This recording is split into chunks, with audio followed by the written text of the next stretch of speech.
Okay, I want to say hello again everybody. It's only me, Wushu Richard, or Richard Clark. In this video, we're going to talk about another topic, okay? And in this video, the topic is similar to another topic that I was talking about before. In another video, I was talking to you about my ideas, you know, regarding people's attitude to the world around them, and how so many people worry about what others think about them, how other people see you. Now, in this video, I will continue talking about this topic. When I'm talking, like now, I'm talking, yeah, I'm saying my ideas. So, it doesn't mean I'm right. Okay, it doesn't mean I'm right or I'm wrong, or you are right or you are wrong. No, I'm talking about this world we live in, right? From my viewpoint. Okay. Now, to me, I think, right, and I know this, right? I know this. I mean, if you don't know this, whew, study the word, and you will see what's true. Believe me. In our world now, people, and for many, many years, okay, people have been controlled by nothing but their own blindness. What I mean by that is, all around you, all you see is propaganda. This word, propaganda. All you see is advertisements left and right, advertisements for something better. This can help your life. You know, this or that, or someone or something, or more money, or I don't know, something you don't have can improve your life. This is what they tell you. You know, they advertise it everywhere, on the TV, on the internet, on phones, or, you know, on the internet, on the radio, wherever. Big posters up. And the whole world now, our society seems to be a walking logo, a walking, what do you call it, you know, a walking phrase, a walking, you know what I mean, a living or existing, it's living more than you, you know, it's like, the advertisement is the batteries, are the batteries to your life almost, it seems like. What powers people is two things, right? It seems, or one thing really, but what seems to power people is not love and a true, you know, a true desire to seek truth in their lives, and health and truth, you know, and all of that. No. What I would describe, of course, is the yin and yang, okay, the Tao, basically. But the true path of truth in life. Most people don't do that, no. You must be joking and dreaming. Most people want this. They want, they basically, their power is to be the same as everybody else. So if everybody wears pink shoes, pink trainers, then you will do that too. And if you don't have pink trainers, pink shoes, you will paint them.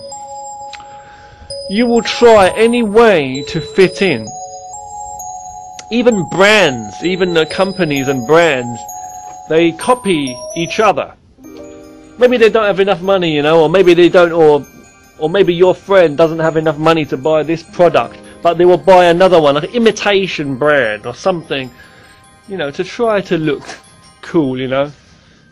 It's like, I remember before when I was in school, and I didn't, my family, we didn't have like the best, or the so-called best, depending on what, you know, is the brainwashed desires of people, you know, what they think is real and that isn't that. What they think is quality is actually shit, excuse my language.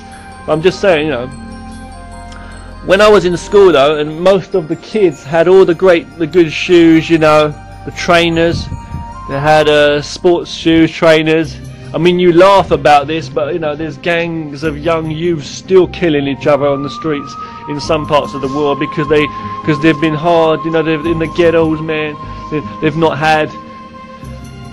Excuse me. They've not had all the best clothes and best style and the trainers, so they couldn't fit in, and all the bling bling, you know. So that's an excuse apparently to go around killing each other and selling drugs and messing up effing off the society.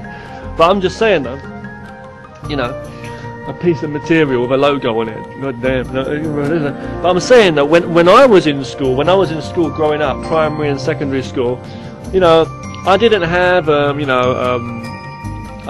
never really had like a lot of Nike or Reebok. I think I had one pair of Reebok trainers and Nike, you know, well-known brands like Adidas and Sports and things like that.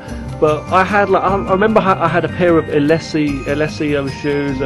I had Nicks, you know, and other things like Donne, like sports clothes. Now they were sports clothes, damn it. There's people in the world that have had nothing. They're just like literally really like poor, you know. Now I've had clothes which have been comfortable. I've had shoes and clothes, and you know, it really doesn't matter.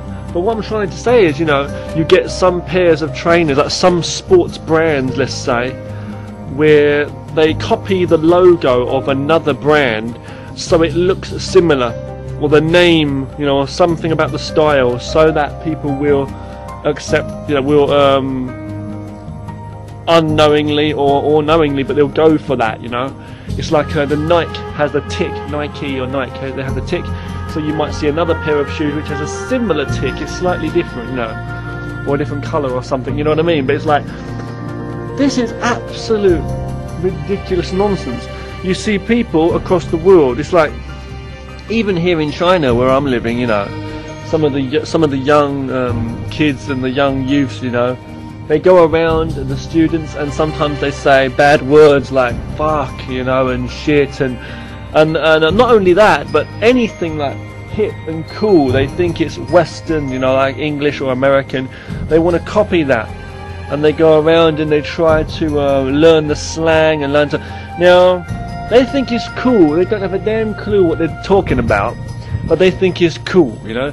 It's like if some kid from a posh family, if they went into the rainforests of the world and found a lost tribe putting face paint on their face and, oh, I want to do that, I want to fit in, you know, or they might think it's strange. But if you were born into that situation, into that environment, in that culture, you know, this is a whole other topic, culture, you know, anyway, but you would think that's normal. Whatever the culture says, the culture, okay, is your voice, it seems. So don't offend my culture, man. Don't offend my culture, man. What did you say about my culture? What did you say about my family? What the hell? If someone says to someone, oh, your mother's ugly or your brother's stupid, immediately you will get very angry. You know what I mean? People's minds are just taken, they're not living in reality. They see everything as an offensive thing to them. So someone offends you or your culture.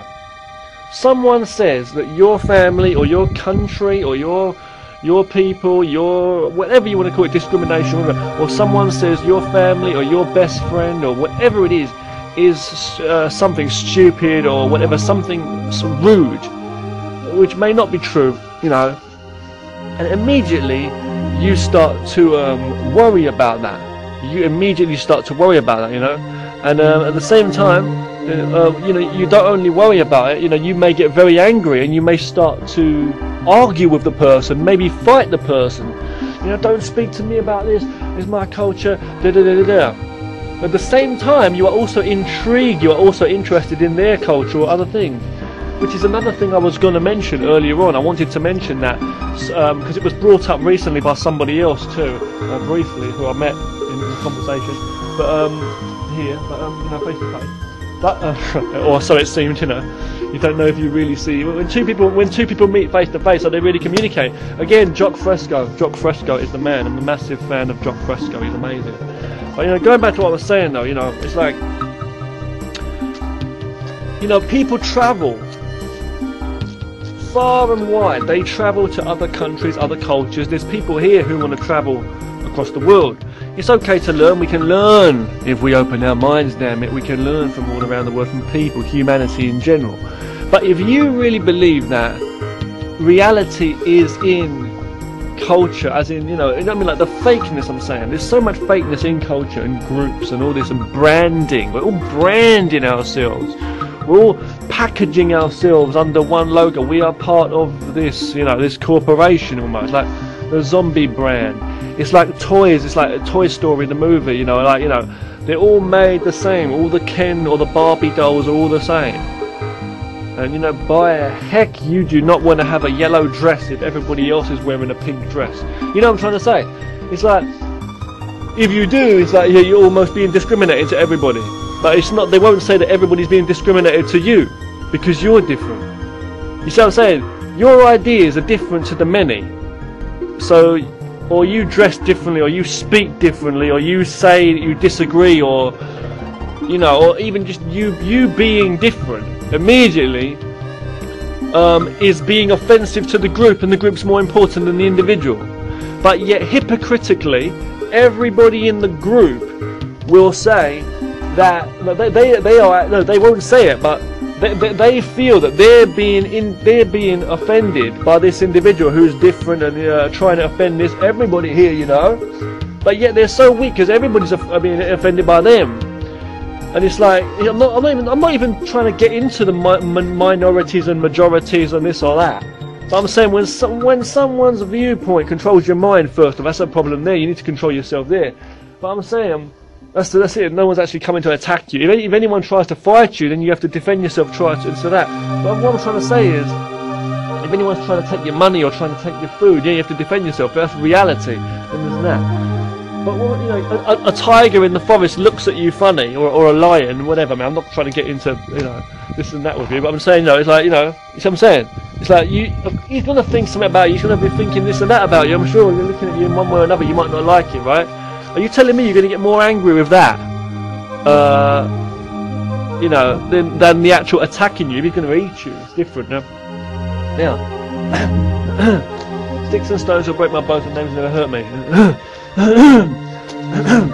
So the attitudes of people, the ideas cannot really hurt us, right? Even if the whole group starts, because they don't even see that this individual they're saying is being different or whatever, or thinking differently, that's offending the whole group. They don't see that them being so hostile and so offensively defensive against it, being so like defensively offensive, I should say, against that individual, is actually being discriminative to that one individual. The same way as everybody on that team should be. What I'm trying to say is, if you feel discriminated, or if you feel that you are or being disrespected, and your biggest feeling is that you are being singled out from a group, God damn it, where is the value in you? But the truth is, really, we're all human beings at the end of the day. We're all human beings, no matter what. It doesn't matter what group you subscribe to or this or that. At the end of the day, we're all human beings. It doesn't matter what uniform you wear. If we was all living on a desert island, one person from each culture, let's say, or if the whole world was just buck naked, yeah, we look a bit different, fair enough, but we're all human beings. We're all part of nature. We're on this little ball, Earth, in the middle of the universe, no matter what shape it is, even. I'm just saying, right? Planet in the universe, we're here. We're in this existence here, right? Or even if you say we're not, even if this is just an illusion, then you're here now. You can only work with what you think you know. Why would you want to give yourself more pressure, worrying about what 10,000 people think about you? It's like a whole country or a whole city or state worrying about the rest of the world around them and what their image is to the rest of the world, and what people see, how people see them as. It's just so ridiculous. It's like the poorest family in the street, the smallest house, and you know, they don't have their own car or this or that. You know, it's like my family, we didn't have a lot of money or this or that, you know, before. But I'm just saying, you know, it's like all of the other houses in the street might have posh cars and might be really rich, well-off families, you know. But you don't just die, do you? You're not really harmed. They can get on with their lives. You don't have to worry about them. And they say the best things in life are free. What I'm trying to say is, when you're being sold, you're living a life of, basically you're just drawn into the illusions around you of what real life is. Society, what's accepted, I see things in the news, and I look into different things as well on the internet, and you'll find so much information. I mean, yeah, fair enough, there's a lot of fake stuff too, but I'm saying if you look at it, it is a window to the world though, in the real world around you and the internet. There's so much going on that 1 minute one thing's okay, the next minute it's not. Freedom of speech across the world they're talking about, and then no freedom of speech, and then from one thing to the next, and it's like, but this is okay, but that's not. And it might be something really major, really important, but then something else is not important anymore. It's like, it's really out of balance anyway. It's totally imbalanced anyway. So, you've got to keep positive in yourself. I'm going to stop this video now, and I'll make you another video very, very soon, okay? These topics are relevant. It's not about rambling, but it's about, these topics are about the world we're living in. If you just subscribe to groups and you're worried about being offended because you're not one of the many, you need to see what you're really subscribing to. Are you really part of a whole billion robots that have been made in a factory, or are you a free individual who wants to seek truth in your life? I'm going to stop this video here and talk to you again very soon in another video, okay? Thanks for watching. Take care now.